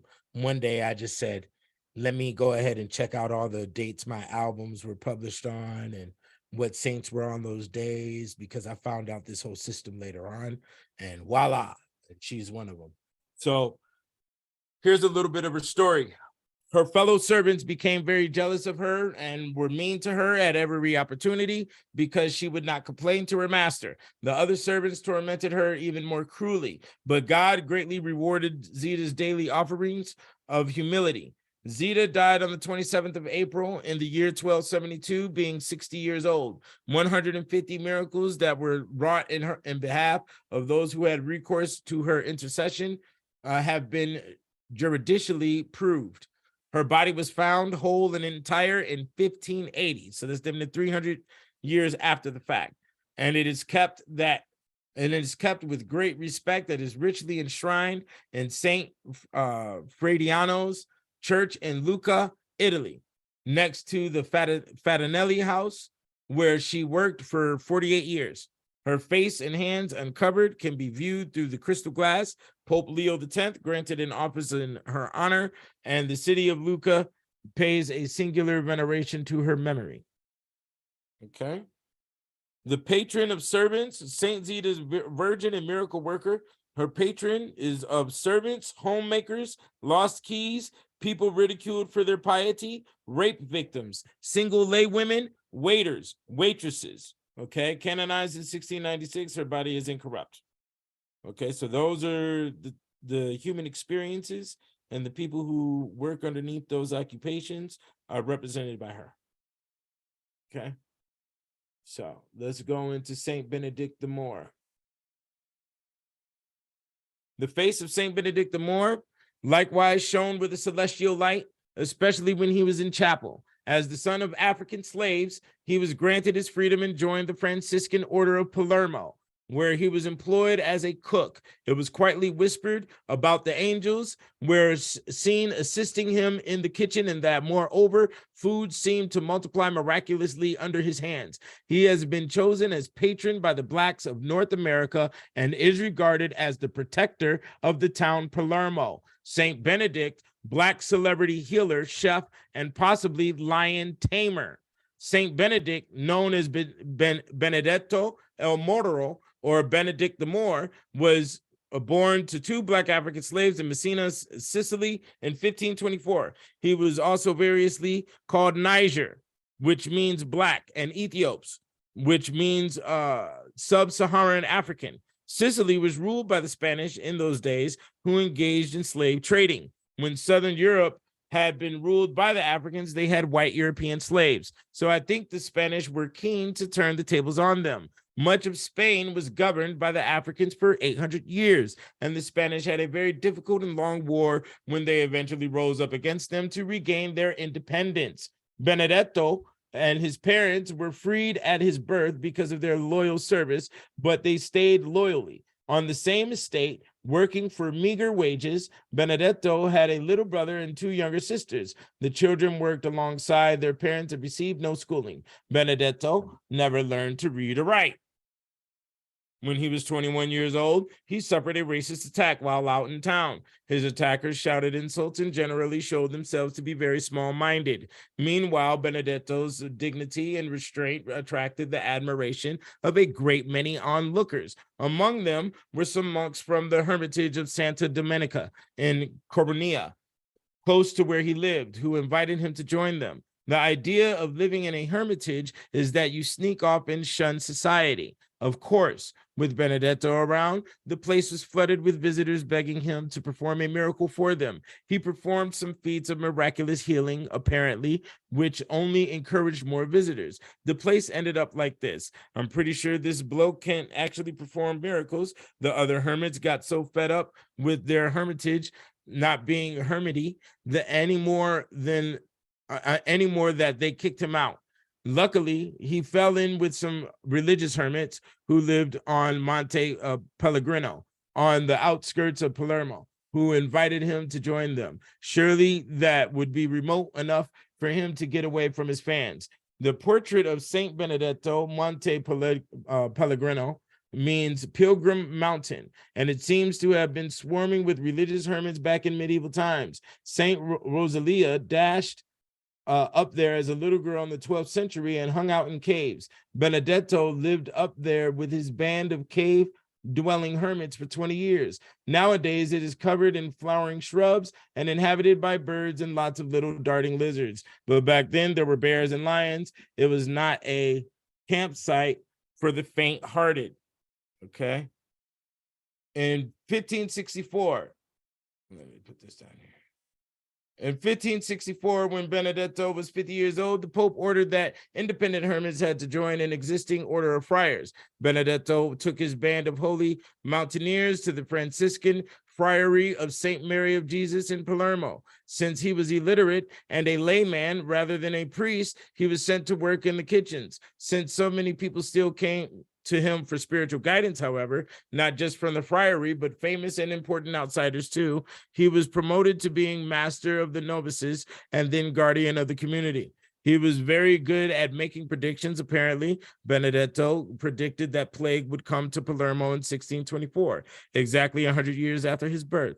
He said that the bones of Saint Rosalia would be found up on Mount Pellegrino, where she had lived her life as a religious hermit, just as he had lived his first half of his life, and that when the city gave her bones as a Christian burial, she would stop the plague and be made patron saint of Palermo. Portrait of Saint Rosalia, making the camping in a cave on a lion-infested mountainside lifestyle look like a bed of roses.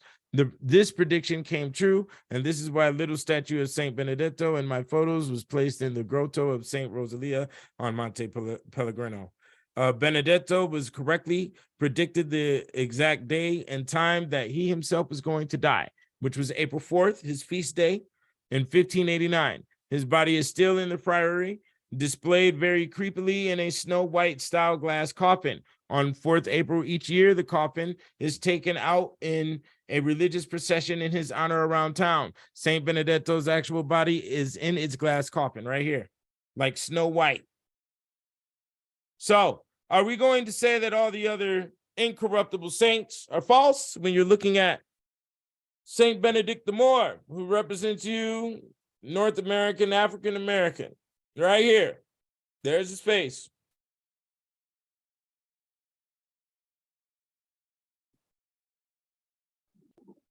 What I thought was interesting, my brother, is I think it was the previous slide where you said that he went through what we now call racism, which I thought was quite interesting during that time. So there was I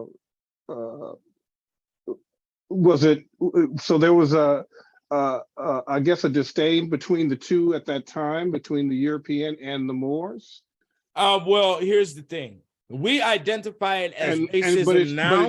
It seemed racial or some level of right. See, know, here's the thing. Here's the thing. Race and religion is not divided. Okay. Mhm. And during those times, everything was more religious identified, more so than racial identified. And it started to merge during these time periods. We have to remember the Treaty of Peace and Friendship and all of that was what, 1412, somewhere around there. 1426, Queen Isabella and King Ferdinand went through that whole thing with the Moors. So that was actually before this 1589 time period. Okay. So with that being in place, there was a declination of the usage and the idolization of Moors and the principles of who they are and what they are. But then at the same time, there's still the respect towards what you do achieve as an individual. And that's where we see individuals like Saint Maurice, Saint Flower, Saint Benedict the Moor, and there's many others. And I'm going to be presenting them on the next show. The next show is the Moorish Saints. You know? So, but there he is. That's Saint Benedict the Moor in the glass casket in Palermo, Italy. And you best believe every time they have the procession is most likely white people carrying his coffin or carrying his relics and things that are related to him through the city. Fascinating. Okay. So there it is. And there's Fantastic. many more. There's many more. So I haven't found any other Black incorruptible saints. But there's definitely the Black Madonnas, which in volume 3, there's over 120 of them. And we're going over the whole principality of what the Black Madonna is in the 4th show. Okay. So I can feel it got real quiet up out here. I feel a lot of silence. So what's going on? I need the people talking. What's going on? Questions, comments, questions and comments. I feel it got Before we real sign it quiet. off. Yeah. I have a question. Go ahead, Ralph. Who was Saint Maurice? Saint Maurice was a German knight that fought for an order. There is a big faction of Moors that are in military orders for the Catholic Church that were given the duty of bringing Moors back to the Catholic and the Christian way and away from the Islamic Moors. Now, So was he a Moor also, Saint Maurice? yes, he's matter of fact, not only was he a Moor, but he is the saint of Germany. He is the most vilified and the most worshipped saint in Germany. Okay. Mm-hmm. Well, my middle name is Maurice. Well, there you go. But are you Ralph Maurice? Yes. Okay, so I'm pretty sure there's some Saint Ralphs too. So I would look up all of that, and there's going to be probably more than one Maurice as well. Mm-hmm. Right. Okay. All right. Yeah. Thanks. Okay. Questions or comments? Yeah, I'm a little late in the game, so you may have went over this individual. Did you talk about Saint Germain? I'm not even sure if he's real or not, but did you talk about that? No, I haven't talked about Saint Germain. There's probably more than one Saint Germain, but I can't tell you if he's in the third volume or not because there's a lot of saints in the third volume and their stories. This is a very small percentage to what's in the book. Okay, good. Kickedoutofheaven.com. It's there, all 3 volumes. Get them. Over 1,000 pictures that verify everything that's being presented. So, but there is a Saint Germain. That name is very familiar. Like I said, they all have wiki pages. Every single saint has a wiki page. Isn't that interesting? Oh yeah, go ahead. Is it that the name carries a certain frequency to it? That's why if we have that same name, are we carrying that frequency of that? Yes, and it will be. Yep. It will be exemplified in your life and how you carry out what goes on in your life will also be mirrored through these individuals of prior times. I call that looking on the other side of the mirror. That's very interesting.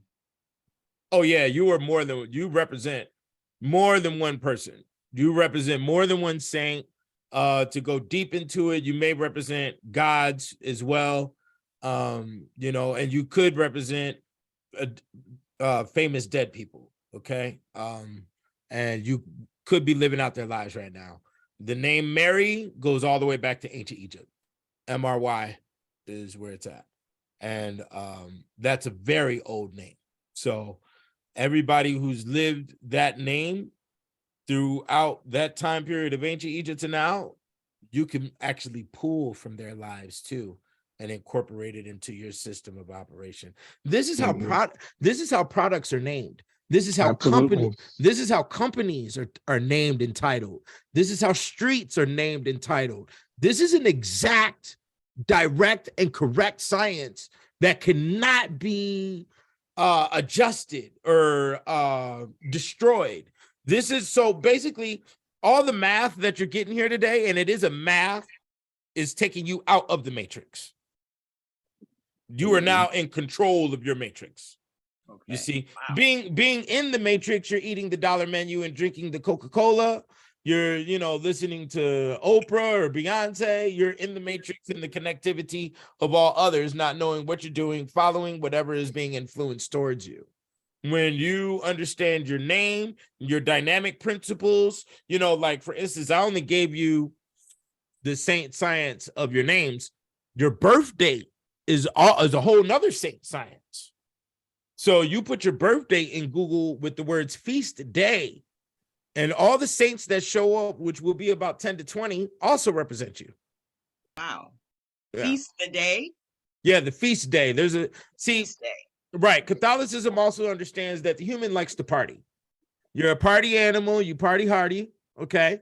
So every day of the year, we're going to make it a party. They made it a feast day. Every single day of the year, there's some saint that's represented, and there's a system to represent that saint, which is a form of, a dance and eating of a cake. As a matter of fact, the Los Angels is actually a song that is, it's a Catholic song. And with this song, you dance an Irish jig, and the Irish jig looks just like the Crip Walk. Yeah, yeah. Interesting. Very Yeah, interesting. yeah, you can look it up on you. Go look up the Irish jig on YouTube and tell me it don't look like a Crip Walk.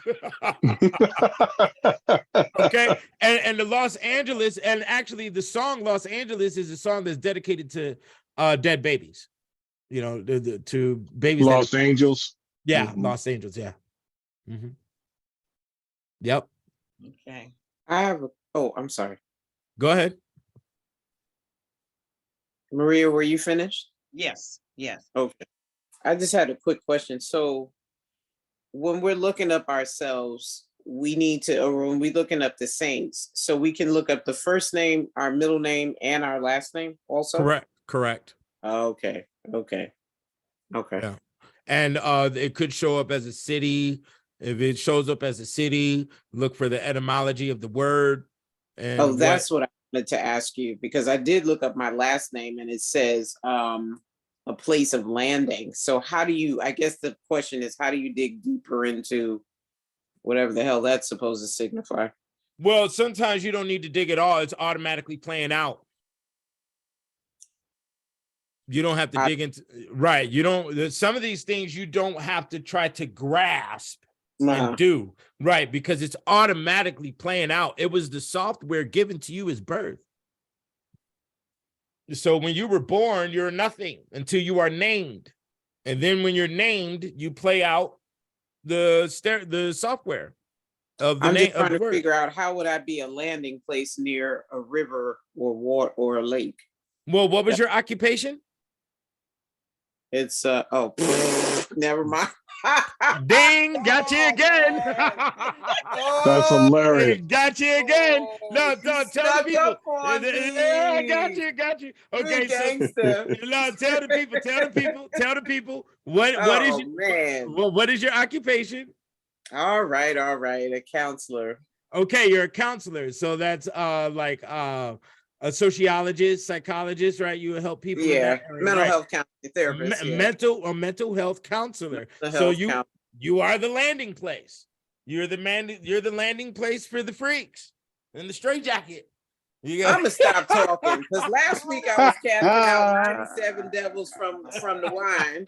This week is the landing place. Yeah, that's what it is. Let me go off, Mike. I'm just gonna listen. You can't defeat it, and you were already doing that before you knew all of this energy was embedded inside your name. You see, that's what I was telling you. It doesn't matter. You're playing it out whether you like it or not.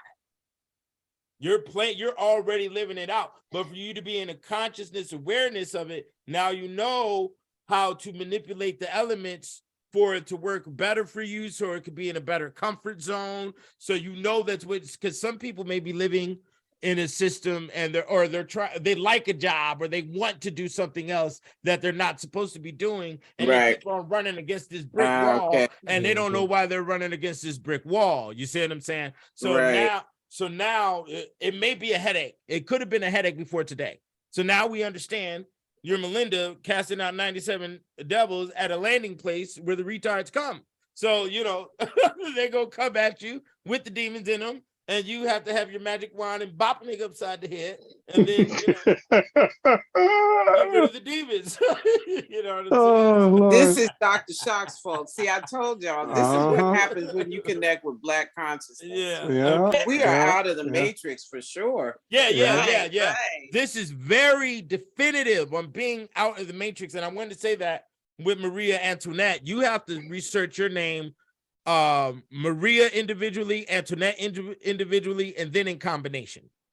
Because I think I've seen through history that those names in combination before. Maria Antoinette, I think I've seen that before in combination by itself. So Right, there right. could be a lot of beings there, but like I said, there's details of these people's lives and details of saints that you haven't picked out consciously that you could use.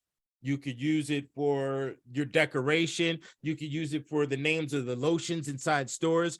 Apply this metaphysics to what you buy when you shop. Okay? Because a Wow. lot of the words and a lot of the principalities that are involved in these saints and stuff like that, you will find on the names of cars, on the names of cell phones, on the names of lotions, on the names of deodorants, colognes, toothpaste. You'll find those names and then you know that's for you. That's your system. That is the safest system that you can have. And then you utilize it, Okay, Yeah. Phenomenal. Phenomenal. it is. It is. Any other questions, comments? This was great. All right, I got one. Okay, Yoshi. Peace. Hold up.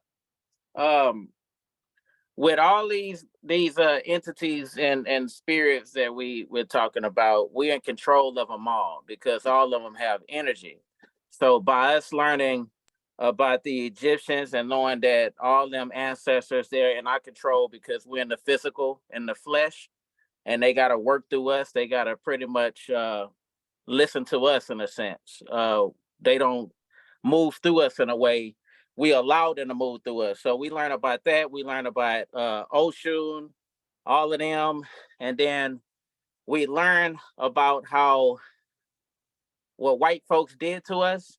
And then now we're learning what happened to them and how they gained that power, just so we could take that power from them. Because once we got that control over us, our family, and we're kind of part of them, now we take over that other side of our genetics, and we kind of work all this in to kind of like be like masters of this like if you was to call this a computer or a game, it's like you kind of know the ins and outs, the dark, the light, the like how you said left, we did the east, west, north, south, and they also do up and down. So knowing that their brain, their mind state, and mixing it with ours, but knowing that we're strong enough to handle it, that's what all this is about, correct? That's what I'm getting. I don't really know how to. I mean, you went around a little bit in the circle there on me. Yeah, because it's a circle. It's like it's a lot of information, and it's like you got it's steps. You got to prepare yourself for this to get to this. Because even when you said you was like, yeah, this right here, this is like we out the matrix. But in order to get out the matrix, you had to learn what the matrix is on all the steps and all the levels to not be tricked again, so you can master this level. Well, whatever experiences brought you here. Right it took me 20 years of research in a multitude of different subjects to comprehend what I'm presenting to you. Okay, so this wasn't an overnight type of thing. I've delivered children. I've done a lot of dark art things. I've done a lot of street activity. I've done the up close and personal, bro. I've dealt with death and life in front of my face, and as you can see, I could give you the energies of heaven. And for those who was with me in volume 2, you felt the energies of hell. Okay. I faced those things. Mhm. In order to face those things, I went through those rites physically. I don't know what rites everybody on this show has been through. Whatever your path is brought you here. And if you can comprehend this thoroughly, then it was meant for you to comprehend. A lot of people will not be able to comprehend this information if they just bought these books and they started reading them. The power of this information can turn some people insane. I have yet to meet anybody who could read all 3 volumes from page to page. And I read over 100 books from a multitude of different centuries in order to compose this information. And I had to read them all about 5 times because I had to write the book, edit the book, go over sentence structure, do all of this, do all of that. So my eyes got very black, okay? And I don't know what anybody else is built for to comprehend this, but I know what I went through, you know, to get it. If you can read the book, all 3 books from page to page, cover to cover, then you're there with me. But I have yet to meet anybody who could do it. And that's why I made sure that Brother Philip did this 3rd series, because I didn't want anybody stuck in the realm of what happened in the 2nd volume, you know, with the plagues and with the werewolves and the undead, which was very dark. And the information in the book, in the literature, is even darker than what I was presenting, you know. So everybody's not able to handle it, you know. Just because you have melanin, you're not going to be able to handle all of this. You know, to be honest, this is the most powerful information, or this is the most powerful energy I've ever felt, period. And like I said, I've delivered children before in my home. There's a video of it on the YouTube. So, you know, I've dealt with that, with those type of experiences. And there's no magical essence about Black people, okay, where we're just ultimately powerful because we come from Africa. You know, that needs to be removed out of the psyche, because when you tell yourself you're nothing, then you can achieve something. If you're sitting around here telling yourself that you're the greatest of all, you will achieve nothing. You know, for about 100 years here in America, we told ourselves that the white man was from the Ice Age and the white man was from the caveman and all of this other stuff. You didn't know nothing about this medieval. You see, if I would have stuffed my mind with all of this, oh, we know what the white man is, and we know this, we know he the devil, we know he the thing, we would have never discovered the power in these words. Okay? So come at everything knowing you were nothing to gain everything. And that's how I approach it. You know, I go to the stock market right now, I'm a dumbass. That's all there is to it. I know nothing. I've delivered one child before. That's nothing. I will never state that in front of a man who's been inside, you know, OBGYN, or who has been delivering babies in ER for the past 20, 30 years. Me doing it one time has nothing to do with the level of intellect that he has and the amount of experiences that he's been through. So I don't do the grandeur. I don't expect anybody to. I'm very humble with everything, you know, and I approach information and I approach scholars as if I know nothing. And I have no power in this area to gain all power. You can't come at something with the cup full and expect to get a drop inside your cup, you know, and that's just the way I approach it, man. Everybody has their own path, like I stated, you know. I don't know if that answers the question. Yeah, I mean, yeah, because I learned some of this stuff from Bobby Hemmett, you know, as far as the demons and knowing how to control them and how to call up on them and do all this and do that. But at the time when I learned it, I wasn't as advanced as I am now to have control. So I see entities or whatnot, and I can hear them and feel them. So when I conjured up on certain things and being an amateur beginner, they all came and overrided my space, and I had to get them out, but not knowing how to get them out. So I understand it, because like you said, these 3 books right here, once you start reading them, what I believe, me personally, is because we have an attachment to second frequency still, that when we hear and feel when we read what they're going through or what they went through, we actually feel it more than anything. Our emotions step in and we relive it. And I think that's why a lot of people can't finish your book, because you will relive it. And that cloud will start coming above your head. And the 3rd book that you created, lift that cloud away and say, okay, you cool. you seen it. You seen what they went through. You've been what they've been through. You felt what they felt. because we're melanated people, we can feel that experience. And I learned that from the Philippe show, when he says that that trauma, and what it is we can look at television, we can see a black man being executed, and we feel that. And just like we could read this book that's and we vicarious can trauma. feel it. Yes, because we Yes. can feel it. And even when I read the Bible twice, front and back, I went through every person in that book. You And know, you bring up a really good point, Yoshi. This is so powerful. I'm so glad you brought that up, because yes, reading about what happened to them is a vicarious trauma as well. And and I didn't even think about to make that caveat in the beginning of all this, fam. But yes, every time we read on these things, we're picking up the trauma. And if I remember, Keenan, you said that, some people, when you were going through certain things, you could hear the screams of the torture that was happening at the time. Because you're again, it's the law of conservation. It's the Akashic records. This energy exists. It's not dead. It's just in a different form. So it's a frequency, and all frequencies can be tapped and tuned into. But you damn well better know what you're doing, so you know what you are getting. Otherwise, you'll end up in your own version of mania, as many people do.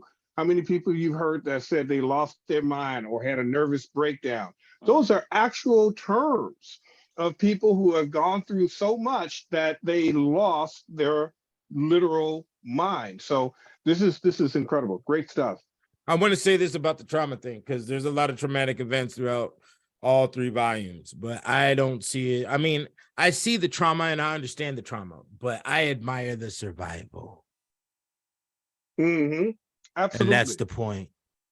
Absolutely. They kicked each other's ass until they figured out they need to kick the world's ass. And that's exactly what they did. Yeah, That's true. it's true. Yeah, that's It's true. That's the bottom line. It's true. I honor Now, survival. Miriam Wow. put something in the chat that I think we all need to look at. Go ahead. Yeah, Miriam put something in the chat that I think we all need to look at. She says, I actually started feeling sorry for them after that session. Now, understand the memetics of this. When I say nothing is wrong with Black people, something happened to Black people, you automatically feel some kind of way. But if I said that same thing, said nothing is wrong with European people, something happened to European people. Now, how are you feeling? Do you understand the concept of mer, the concept of unconditional love?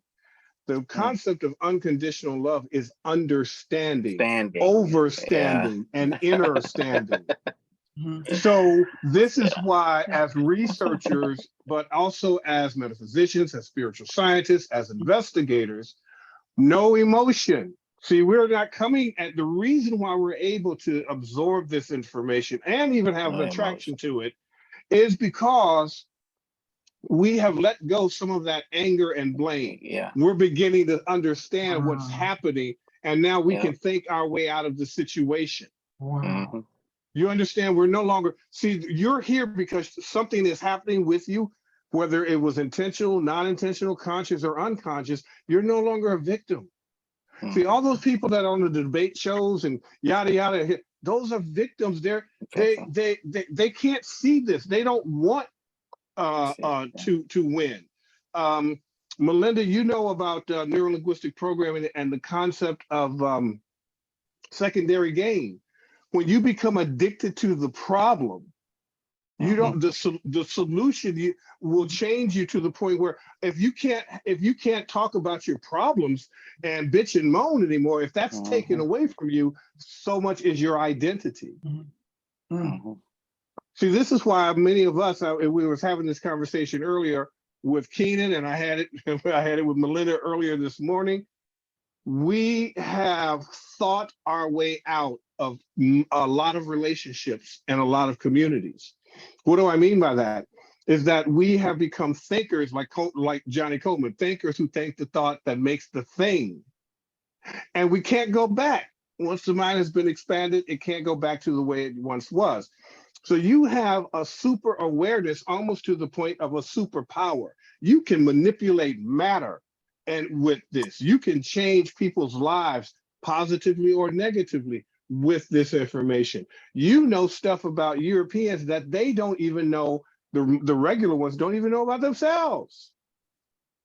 You know about white history, European history, medieval history, the mini ice age and all this. You have a PhD in spiritual science. Yeah, and here's let me show you something about that. They can press buttons in their DNA. So the woman I was with at the time, she was at an airport and there was a lot of layovers going on. They damn near canceled all the flights. She was like, "Oh my God, Daddy, you won't believe it." I was like, "What happened?" She said, "It's like they just all press the button in their DNA. They're all just laying out on the ground and laying out on chairs and taking their shoes off." Yeah, they turned back into the beggar of the medieval times because it's all loaded in their DNA. Because see, I've only showed you from 700 to 1700. We haven't been to the details of Rome. We haven't been to the details of Greece, which a lot of that stuff is in similarity, and if not worse, than what we see in the medieval times is going on in Rome and Greece. So they have it in their DNA. It's like, oh, okay, it's wartime. Oh, okay, exactly. It's beggar time. Remember fascination. Remember fascination, violence, family. Remember I went through that, and remember that they'll go through any level of deprivation for the hunt. That's embedded in them. That's part of their genetic memory. That is now biological. So basically everything that they were doing to us during slavery, they didn't even consciously really know that they were doing that because that's the environment they came from and that's just how they operated. A lecture. You see? They had already perfected torture. Right. They already perfected torture. No, there was a lot of new experimentation that was done on African slaves. I will never remove that. But these things are stuff that actually came from experimentation on Europeans and prior, okay, before the slavery situation even began, you see? So, yeah, I mean, there it is. I'm not giving no excuse for anybody. African Americans survived the African slave trade.